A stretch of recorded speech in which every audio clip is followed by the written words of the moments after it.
Good afternoon. Welcome to Jim Munley's World of Weather. Clicked on to the long-range weather forecast discussion for September 5th to 19th. For September 5th to 9th, we have a ridge that'll be in the west. You can see right here. And we have a trough in the east. And we have our upper low over the Great Lakes. That will be closing off within the deepening trough here across the eastern U.S. So we go to the period, here's our trough, and it starts to deepen, digs deeper to the south. Now, the western ridge will cause above normal temperatures for parts of the west. Temperatures are forecast to be below normal across the eastern half of the country. And then most of the rainfall during this period will be across the south and the east. And we'll look at that at the surface. We're currently watching a couple areas of disturbed weather. We have one here, and we have another one out here. And this is one that will be causing a lot of rain. Now, this will be probably moving inland later in the week. And this will bring heavy rainfall to this area, but it will also interact with the frontal boundary. And then that frontal boundary will probably cause some heavy rain here across the eastern parts of the nation. We have to keep an eye on that. That'll be over the weekend across the northeast. Could be heavy. And then the hazardous heat will be across most of the west, and most significant heat is expected in the southwest and the central valleys of California, and moderate to local major across the northwest will be the extreme heat, where temperatures could be about 15 to 20 degrees above normal. Okay, well, now the area of disturbed weather that we're watching. Oh, do I have the wrong maps up? Okay, hold on, I can get them.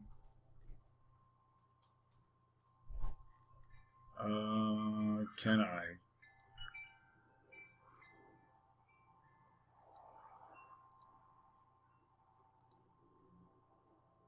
Okay, I'm going to get the GFS.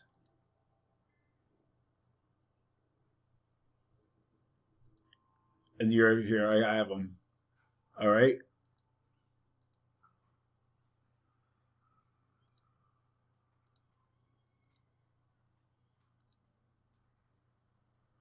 Okay, now, let's go back here. Okay, this is a GFS.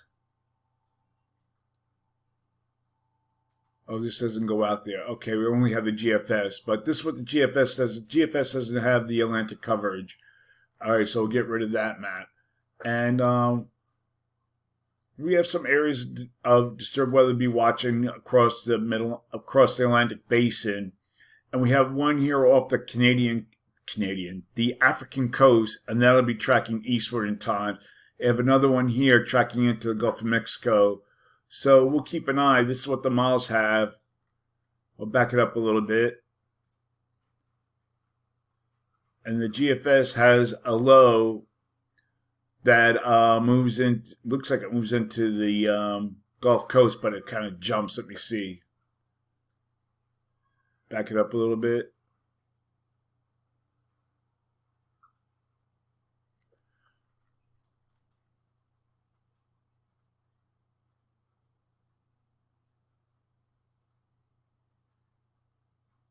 See if you can find it.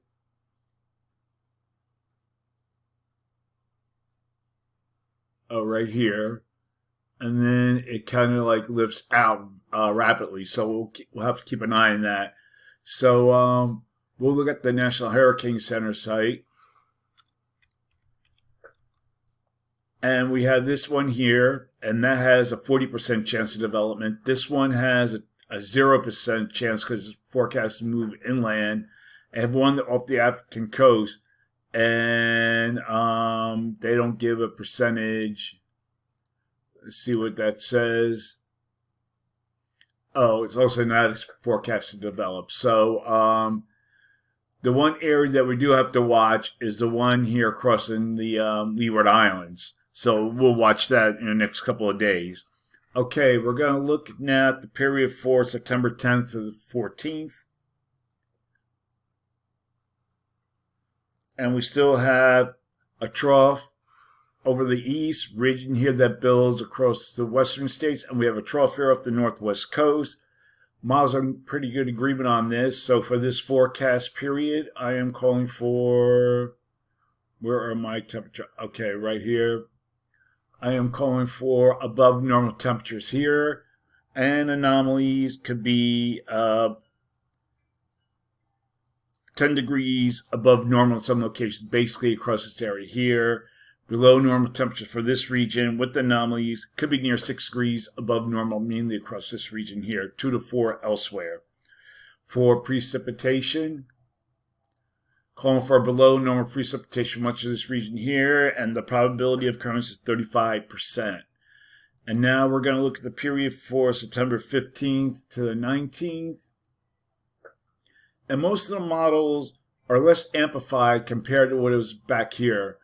Now we have more of a zonal flow, and the models are kind of indicating a couple things. Now here's the GFS builds this ridge over the center of the nation, deep into Canada, and you know that's a fairly strong ridge, being that far this time of year. But the other models here are zonal flow. That's his GEFS, and then we look at the European ensembles. Has a little bit of a troughing here across the northeast. So for this forecast period, I'm calling for above normal temperatures for this region, and I'm calling for anomalies to be up to 6 degrees above normal, mainly across this area here. And for precipitation, calling for below normal precipitation here. Probability of occurrence is 35 to 40%. Above normal precipitation here. Probability of occurrence is 35%. That's the long-range weather forecast discussion for September 5th to 19th. Thanks for coming to Jim Munley's World of Weather, and have a good day.